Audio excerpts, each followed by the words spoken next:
Oh my god, this camera sucks. Get so on nerves. Okay.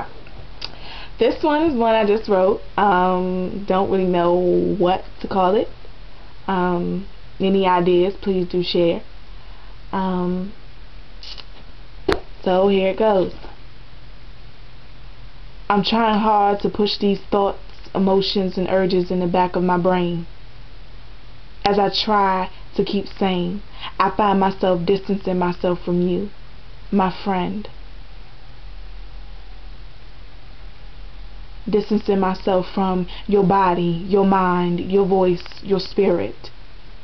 And as the burden becomes too heavy to carry, my imagination grabs hold of me, allowing me to picture moments like my arms embracing your honey-dipped thighs as you sit on my face and allow me to taste the sweet juices that flow from your forbidden fruit. Times I'm allowed to fully express my overwhelming anticipation for a physical connection with such a woman. As I, now your friend, get to experience your mind, soul, and spirit, I long for the day I'll get to wrap my lips around your clit and hear my moans echo off the walls of your insides. Feel your pussy pulsate around my fingers. Wishing sometimes you weren't my friend. Just so the thought of such a fantasy, no matter how crazy, no matter how wild, could be seen as a possibility, instead of an unrealistic alternative for a friendship way too precious to ruin.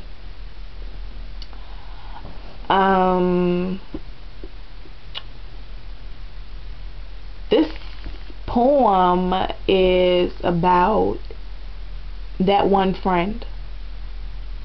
And I know we have all had that one friend that you was like, damn, if she wasn't my friend, oh my god.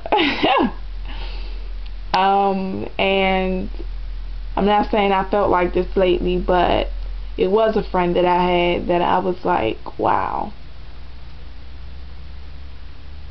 I wonder.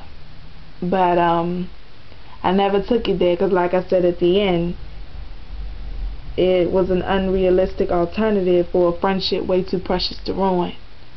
And we're still friends today. I mean, she'll never know who she is, and I'll never tell. But yeah, I know y'all have had that one fantasy about that friend. So please do share. Alright, y'all.